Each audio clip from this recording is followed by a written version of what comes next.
자, 25번 문제부터 풀이를 하도록 하겠습니다. 자, 25번. 서울에 거주하는 A가 다음과 같이 시중은행에서 주택담보대출을 받고자 할 때 A가 받을 수 있는 최대 대출 가능 금액을 묻죠. 자, 대출 승인 기준이 우리가 두 가지가 나와 있죠. LTV가 나옵니다. 자, LTV는 이 부동산 이 가격에 대한 이 대출금이 차지하는 비율이죠. 자, 이때 부동산 가격은 4억 원입니다. 자, 부동산 가격은 4억 원인데 몇 프로죠? 우리가 70%, 0.7이니까 대출금은 4억에 70% 2억 8천만 원이 되죠. 2억 8천만 원. 자, 요거에다가 TI는 소득 대비 부채 비율 또는 총부채 상환 비율이 50%인데 차입자의 연간 소득이죠. 이 소득을 기준으로 대출 규모를 결정하는데 연간 소득이 6천만 원입니다. 6천만 원.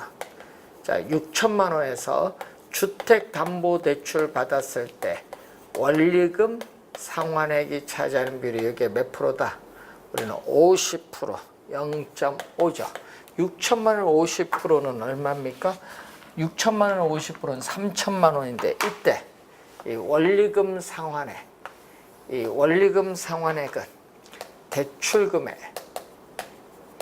저당 상수를 곱해준 것을 말하죠.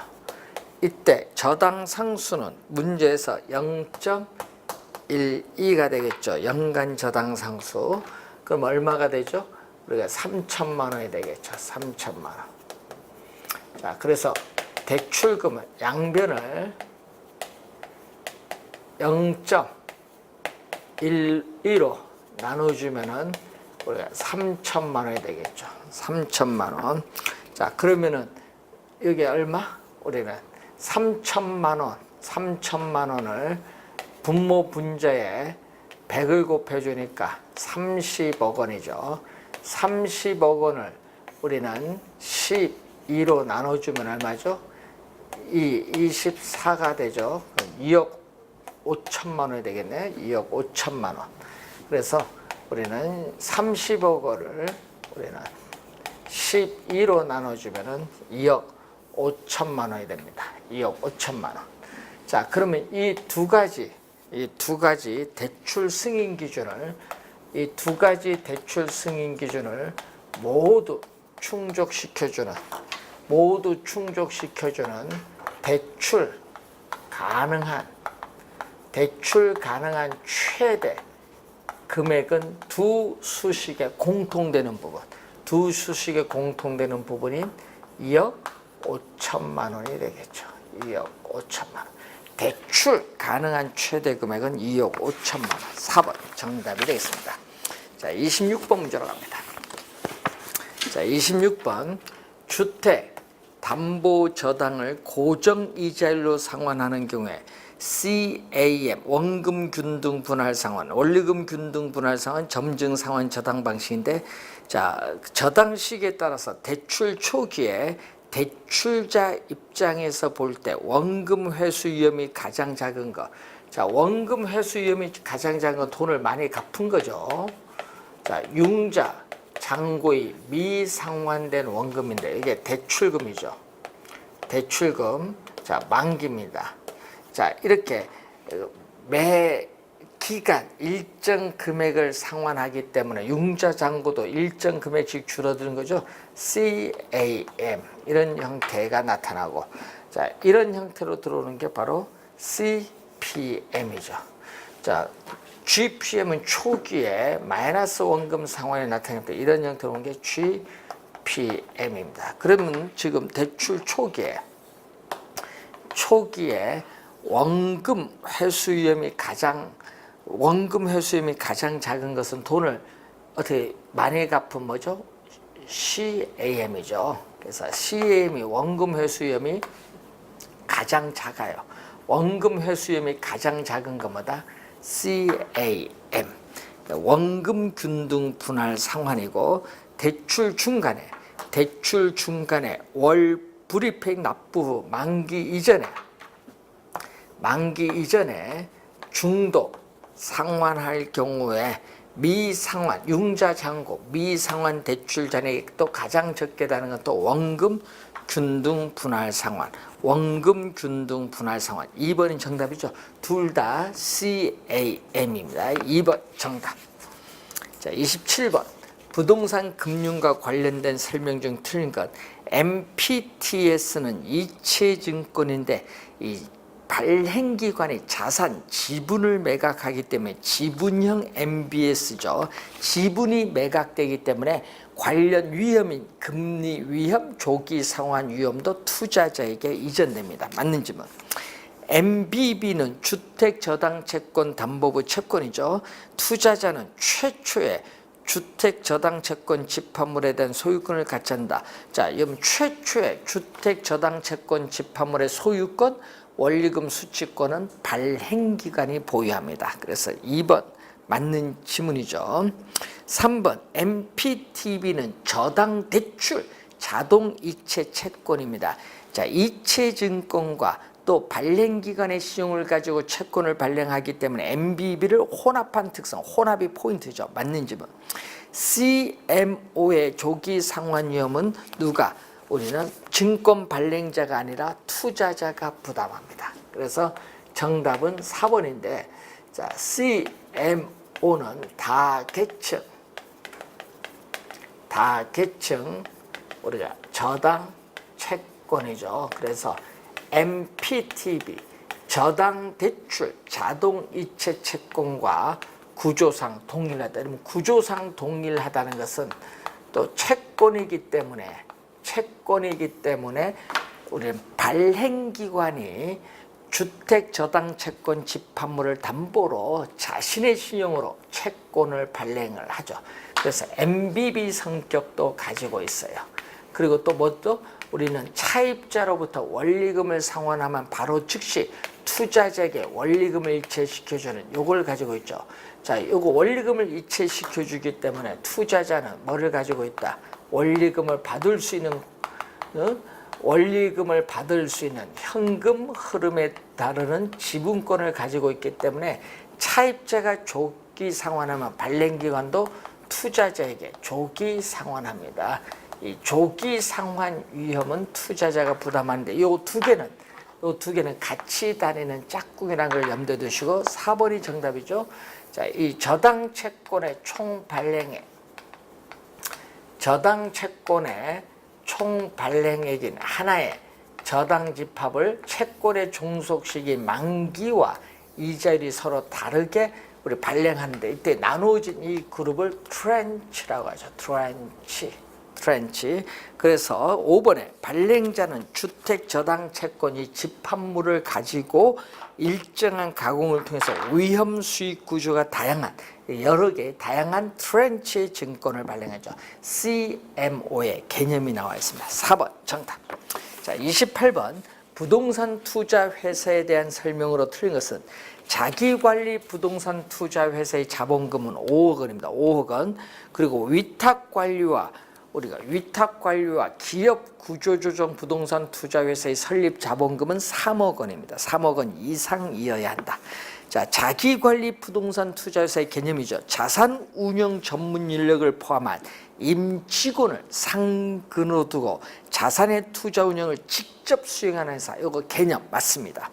영업인가를 받거나 등록을 한 날부터 6개월이 지난 자기관리 부동산 투자회사는 어떻게 자본금은 70억 원 이상이고 위탁관리와 기업구조조정 부동산 투자회사의 자본금은 50억 원 이상입니다. 그래서 3번 틀린 질문이죠. 3번 정답. 위탁관리 부동산 투자회사는 본점 외에 지점을 설치할 수 없으며 직원을 고용하거나 상근임을 둘 수 없다. 그래서 명목회사죠. Pay for Company 명목회사입니다. 주주 1인과 그 특별 관계자는 최저 자본금 준비 기간이 끝난 후에는 부동산 투자회사가 발행한 주식 총수의 50%, 100분의 50을 초과하여 주식을 우리 소유하지 못한다. 여러분 이번에 바뀌었거든요. 50%입니다. 바뀌었어요. 이번에 9월 22일 날 바뀌었습니다. 자, 29번. 주택금융제도를 설명한 것이다. 틀린 것. 주택도시기금법에 따르는 주택도시기금은 국민주택 잠재수요자 예수금과 국민주택채권 매각대금 등으로 자금을 조달합니다. 맞는 질문. 주택도시기금은 주택건설사업자는 물론 주택을 구입을 하거나 전세를 얻으려는 근로자나 서민에게도 대출해 줍니다. 주택금융신용보증기금은 개인이나 주택건설사업자가 금융기관과 차입 계약을 맺을 때 보증인 역할을 합니다. 주택도시보증공사는 주택건설사업자가 선분양한 주택의 완공을 보증을 합니다. 한국주택금융공사는 1차가 아니라 2차 저당시장에서 활동한 목적으로 설립된 기관이죠. 그래서 한국주택금융공사에서 뭐를? MBS를 발행하잖아요. 그래서 주택저당채권을 기초로 하여 발행하는 수익증권인 MBS를 발행하는 게 한국주택금융공사입니다. 30번. 메자닌 금융의 유형이 아닌 것. 자, 메자닌 금융이 나오는데 24회 시험에도 우리가 한번 출제를 했었죠. 자, 메자닌 금융은 24회 시험에도 출제를 한 내용입니다. 자, 메자닌 금융은요, 이 지분은 뭐죠? 자기 자본. 부채는 뭐죠? 타인 자본. 이 지분과 부채의 중간 성격을 가진 게 메자닌 금융이야. 대표적인 게 회사채를 발행하는데 일정 조건 기간에서 주식으로 바꿀 수 있는 전환사채라든지, 또 신주 인수권부산채, 신주 인수권부사채라든지, 배당의 우선순위가 빠른 주식인 우선주라든지, 다른 모든 대출에 비해서 우리가 순위가 뒤로 놓이는 후순위 대출이라든지, 우리가 자산 매입 조건부 대출 뭐 이런 것은 다 메자닌 금융에 속합니다. 그래서 정답은 1번. 주택상환사채, 주택법에 의한 주택상환사채를 발행하는 것은 부채금융, 타인 자본을 조달하기 위한 금융, 부채금융입니다. 1번 정답입니다. 자, 31번. 시행사가 아파트 개발 사업에 대한 타당성을 검토하고 있다. 다음 중에서 시행사의 예상 사업 이익에 부정적인 영향을 주는 요인은 모두 몇 개인가? 부정적의 동그라미, 부정적입니다. 분양 가격이 상승하면 조합의 수익성이 높아져요. 그래서 용 긍정적 영향. 건설 자재 가격 및 건설 노동자 임금이 상승하면은 건축비가 상승하기 때문에 조합의 수익성이 악화돼. 이건 부정적 영향, 부정적 영향. 대출 금리가 하락하면 이자 비용이 낮아지죠. 요거 수익성이 높아지는 긍정적 영향. 용적률이 감소하면 건물이 층고가 낮아지죠. 그러면 수익성이 악화가 돼. 부정적 영향. 토지 가격 하락하면은 어떻게 돼요? 토지 매입 비용이 적게 되잖아요. 공사비가 하락을 해요. 공사비 하락. 그래서 긍정적 영향. 공사기간이 연장되는 것은 뭐가 돼? 우리 비용이 많이 들죠. 그러면 요거는 부정적 영향. 예? 공사비 하락, 그건 토지가격 하락과 관련돼 있죠. 3개, 여러분이 건설자재 가격 및 건설 노동자 임금 감소, 용적률의 감소, 공사기간의 연장, 이 3개가 정답이 되겠죠. 2번 정답이 됐습니다. 32번 부동산 개발 방식에 관한 설명으로 틀린 것은 사업 수탁 방식인 경우에는 사업 전반이 토지 소유자의 명의로 행해지만, 자, 밑줄 개발 지분을 토지 소유자와 개발업자가 공유한다 하니까 틀린 지문이죠.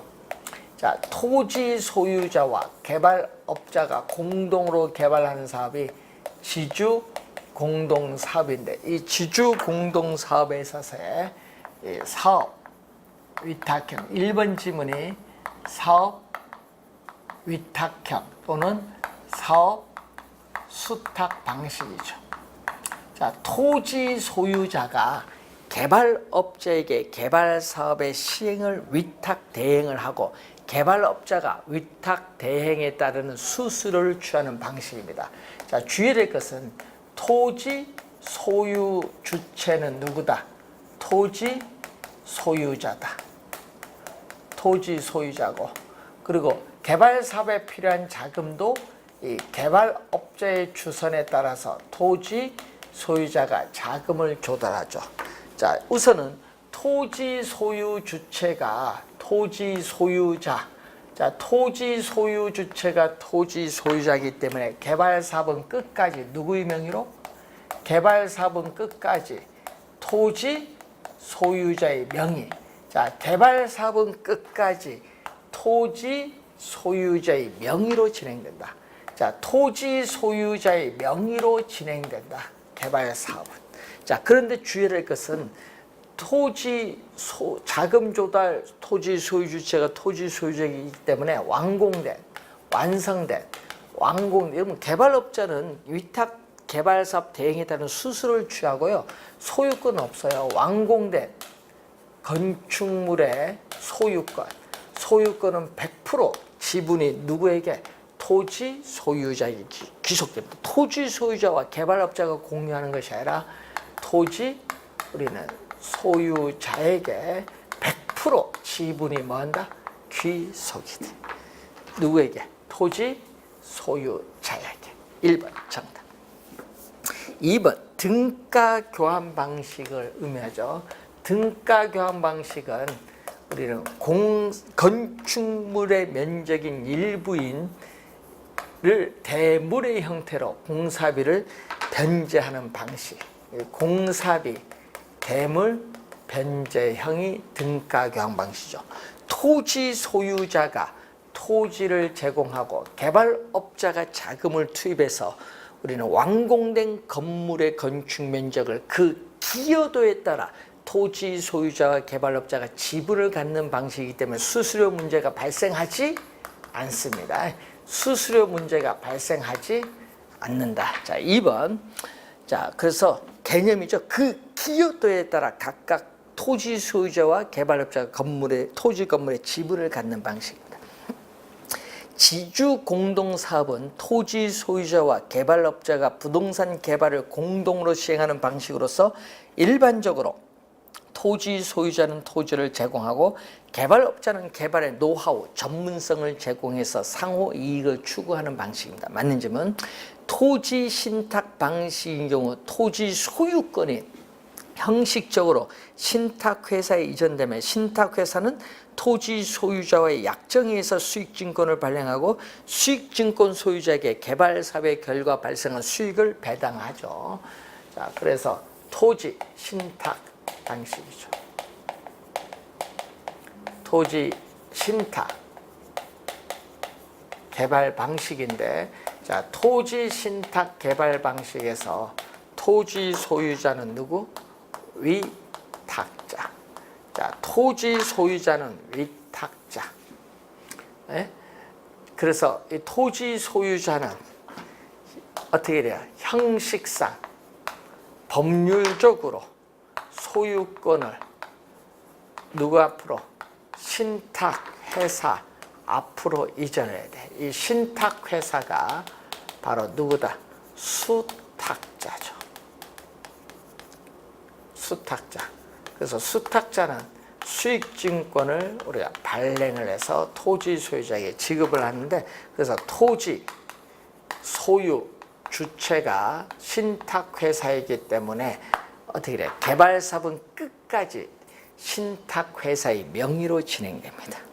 그래서 4번 맞고 5번 대규모 개발 사업에서는 사업자금 조달이나 기술 보완 등을 위해서 법인 간의 컨소시엄을 구성할 수 있는데, 이때 참여회사 중에 하나가 대표회사가 되거나 참여회사들이 별도의 연합법인을 설립할 수 있죠. 무슨 방식? 컨소시엄 구성 방식을 말하죠. 자, 이것은 우리가 민간에 의해서 개발되는 우리가 방식이 의미하죠. 자, 33번 부동산 관리 방식에 대한 설명으로 옳은 것은 자가 관리는 소유자가 본업에 전념할 수 있다. 요거는 위탁관리 장점이고 관리 비용이 많이 든다는 것은 자가관리의 단점이죠. 자, 외주관리는 위탁관리입니다. 전문가의 뛰어난 관리와 서비스를 받을 수 있으나 요거 장점이죠. 외주관리 장점인데 문제 발생 시에는 책임 소재가 불분명하다. 요건 혼합관리의 단점. 틀렸고 혼합관리란 자가관리와 위탁관리 장점을 채택하고자 하나 이 부분, 이런 필요한 부분만 선별해서 위탁하기 때문에 전문업자를 충분히 활용할 수 없는 단점이 있어요. 3번 정답. 혼합관리는 부분 위탁 방식이에요. 관리 업무의 일부는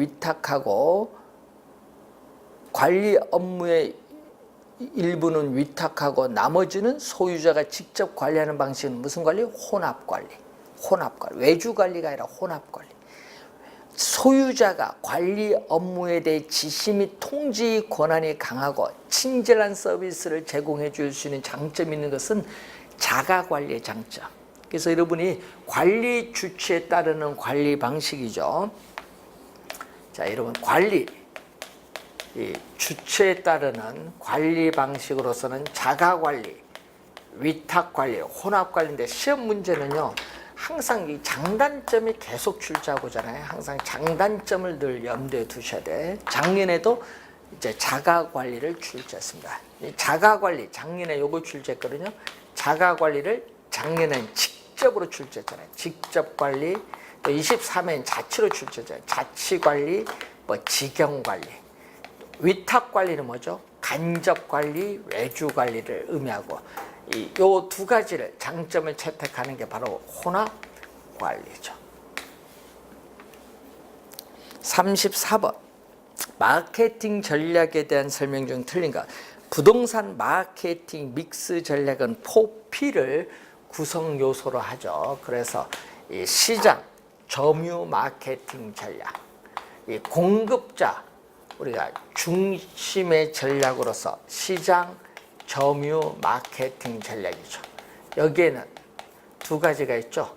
STP 전략과 마케팅 믹스. 마케팅 믹스는 4P 믹스 전략, 4픽스라고 하는데 네 가지 P가 있죠. 프레이스, 유통 경로 전략, 프로덕트, 제품 전략, 프라이스, 가격 전략, 그리고 프로모션, 촉진 전략 네 가지가 있습니다. P 네 가지, 4픽스인데 4픽스는 통제 가능한 요소다.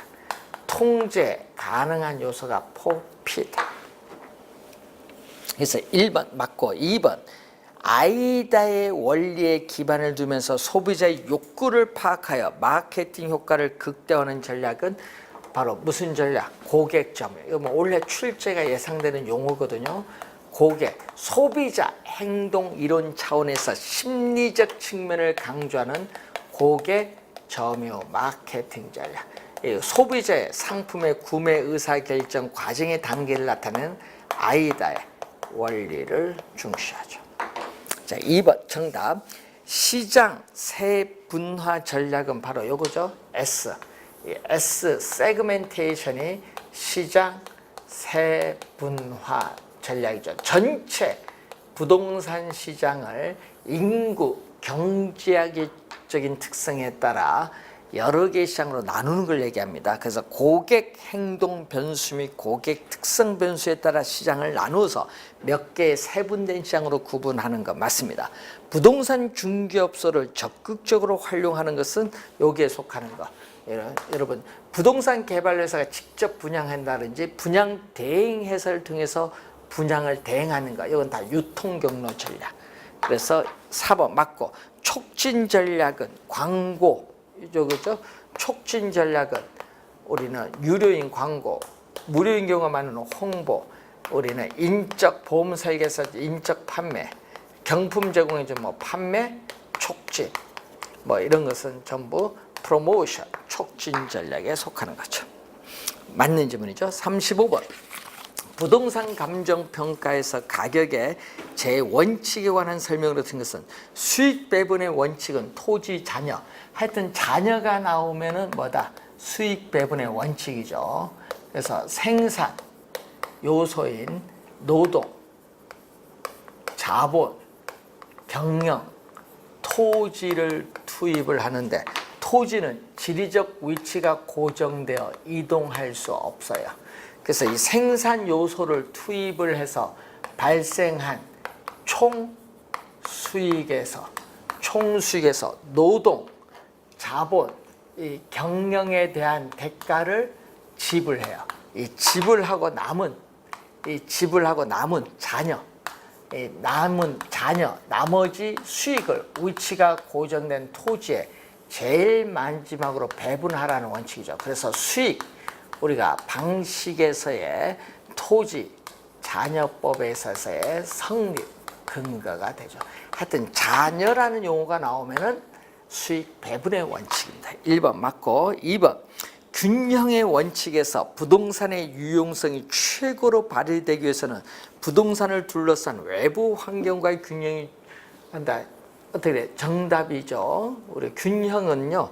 우리 부동산의 유용성을 최대로 발휘하기 위해서 예를 들어서 뭐 노동, 토지, 자본, 경영 같은 내부 구성 요소입니다.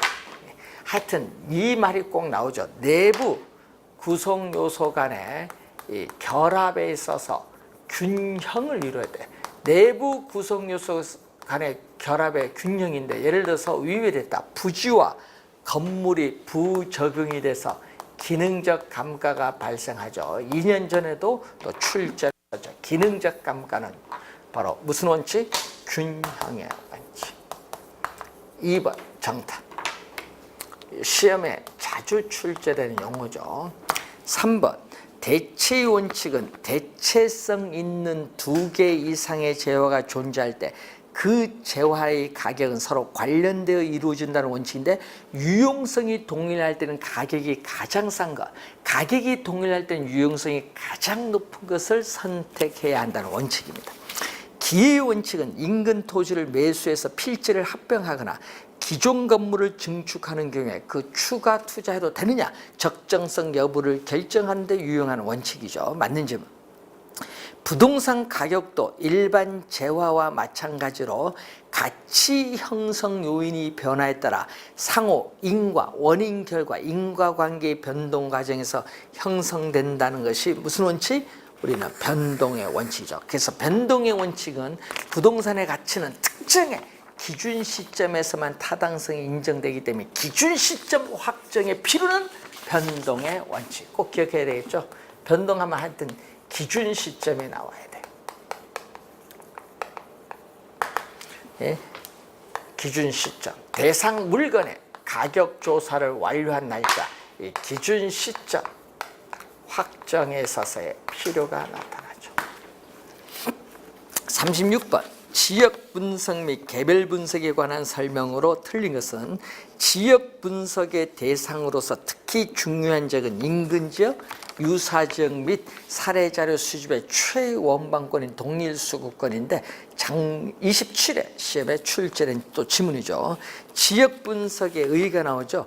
표준적 사용의 형상과 장래 동향을 명확히 파악하여 그 지역 부동산의 가격 수준을 판정하는 것은 지역 분석의 의의고 개별 분석은 대상 부동산의 개별 요인을 분석하여 최유효용을 판정.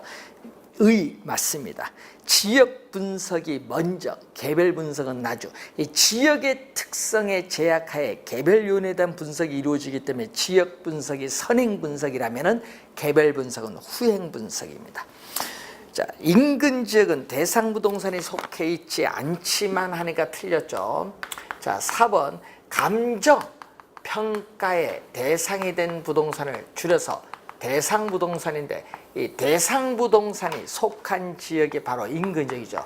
대상 부동산이 속한 지역으로서 부동산의 이용이 동질적이고 가치 형성 요인 중 지역 요인을 공유하는 지역이 인근지역인데 인근지역은 대상 부동산의 가격 형성에 직접적으로 영향을 미치는 지역을 말합니다. 4번 정답. 지역 분석의 범위죠. 당의 지역 전체를 전체적으로 거시적 차원에서 분석을 합니다. 분석 범위죠? 맞습니다. 37번. 강찬호 씨는 최근 채무 변제를 못하여 경매 진행 직전 상태에 이르겠다. 강찬호 씨는 급박하여 상업용태 100제곱미터를 얼마죠? 100제곱미터를 얼마죠? 이거 1,000만 원? 1,000만 원에 매매했다. 자, 1,000만 원입니다. 자, 1,000만 원에 매매를 했는데 얼마? 우리 토지 면적은 100제곱미터. 그럼 이게 공 6개에다가 공 7개죠. 1,000만 원. 공 7개, 8, 9개, 10억이네. 그럼 요건 얼마? 10억 원. 그러니까 10억 원에 매매를 했어요. 그런데 시장 가치 대비 얼마?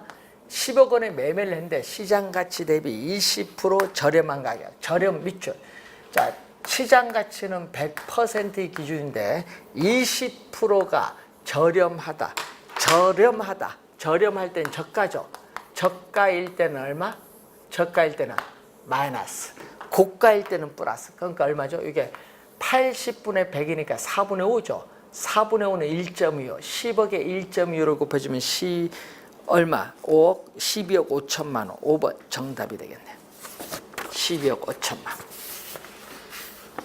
이게 4분의 5거든요. 12억 5천만 원. 1.25입니다. 자, 38번.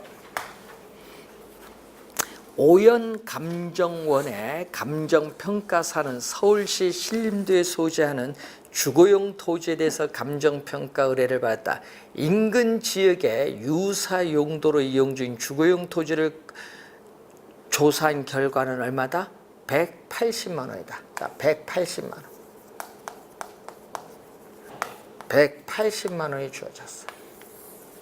자, 그런데 문제는 거래 시점 역시 기준 시점과 동일한 것으로 조사를 했다. 이 말은 시점 수정을 할 필요가 없다.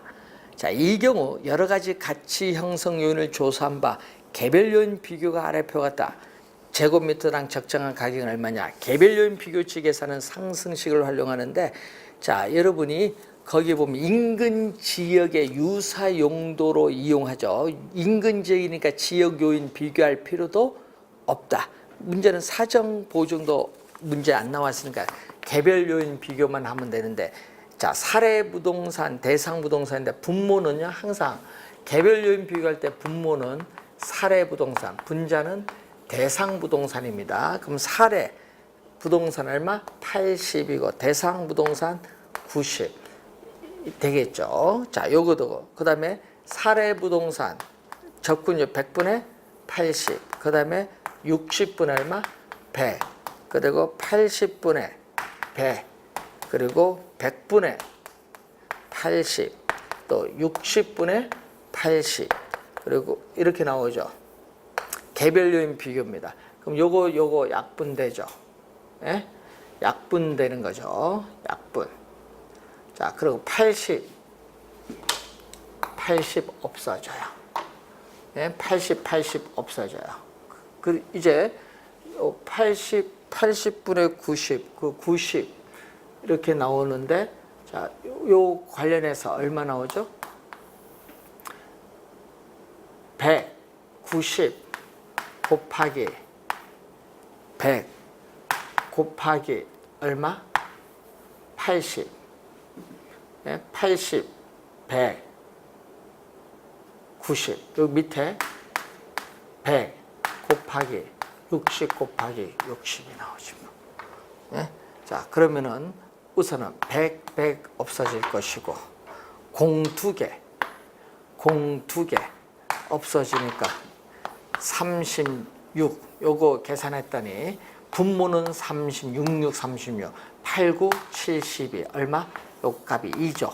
그럼 180만 원 제곱미터에 2를 곱해주니까 얼마? 곱해주니까 360만 원이죠. 360만 원. 360만 원. 1번 정답이 되겠습니다. 39번. 다음 같은 조건에서 수익환원법에 의해서 평가된 대상 부동산의 가치인데, 자, 그럼 수익 가액은 얼마? 대상 부동산의 평가한 부동산 가치액은 영업소득이 얼마? 유효총소득 3,800만 원에서 영업경비 800만 원 빼니까 얼마 나오죠? 3천만 원. 자, 순영업소득은 3천만 원인데, 자, 여기서 환원 이율 들어가야겠죠. 환원 이율은 그 금융적 투자결합법에서, 자, 금융적 투자결합법에서 환원 이율이죠. 환원 이율은 지분 투자자의 요구 수익률인 지분 환원율, 그리고 저당 투자자의 요구 수익률인 저당 환원율의 가중치를 곱하는 거죠.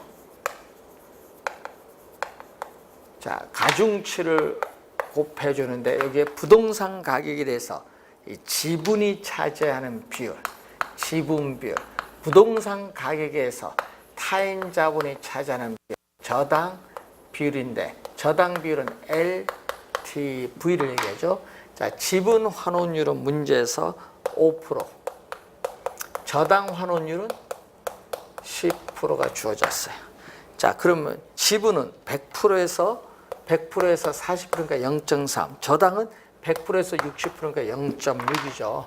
자, 얼마? 2%에다가 6%를 대줬더니 얼마? 8%죠. 그러니까 여기는 얼마? 0.8%, 0.8. 분모 분자의 소수점을 없애주기 위해서 100을 곱해주죠. 그럼 얼마? 30억 원이 되겠죠. 30억을 이제 8로 나눠주면 3억 7,500만 원이 되겠네요. 3억 7,500만 원. 그래서 2번 정답이 되겠습니다. 8로 나눠주면 되겠죠.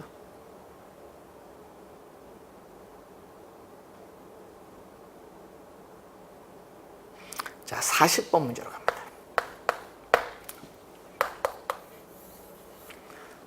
부동산 가격 공시에 관한 법령상, 부동산 가격 공시에 관한 설명으로 옳은 것은 개별 공시지가에 대하여 이의가 있는 자는 개별 공시가의 결정 공시일부터 얼마? 60일이 아니라 항상 우리는 30일, 꼭 기억해야죠. 30일 이내에 서면으로 누구에게? 서면으로 시장, 개별 공시는 시장, 군수 또는 누구? 구청장. 국토교통부 장관이 아니라 시장, 군수 또는 구청장에게 이의를 신청할 수 있다. 1번 틀렸고, 2번 신축된 단독주택에 대하여 개별주택 가격을 결정 공시할 경우에는, 자, 밑줄은 당해년도의 공시 기준이 아닙니다. 당해년도의 공시 기준이 아니라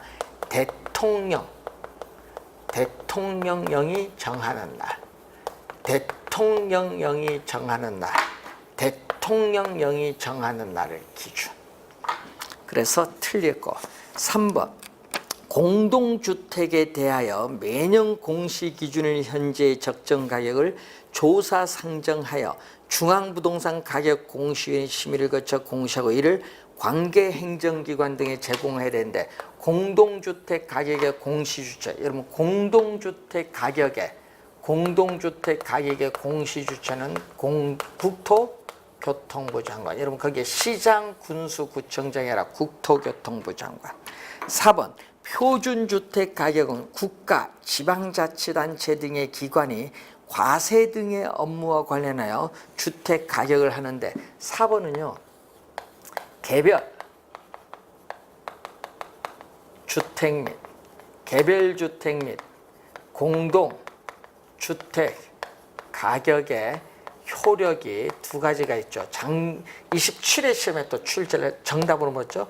주택시장의 가격 정보를 제공하고 국가, 지방자치단체 등의 기관이 과세 등의 업무와 관련하여 주택 가격을 산정하는 경우에 그 기준으로 활용될 수 있다.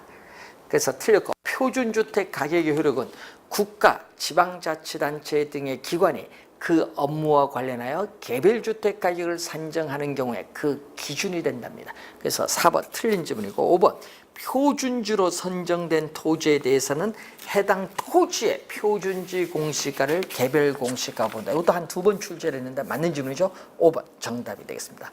자, 부동산 가격 공시에 관한 법률에서 한 문제 출제되기 때문에 좀 주의해 두시고, 우리가 비주거용 부동산 가격의 공시제도 원래 도입이 됐다는 걸 기억해 두시면 되겠습니다. 자, 이렇게 해서 1회 모의고사 문제를 마치고요. 우리가 다음 시간에는 제2회 모의고사 문제를 가지고 찾아뵙도록 하겠습니다. 수고 많으셨습니다.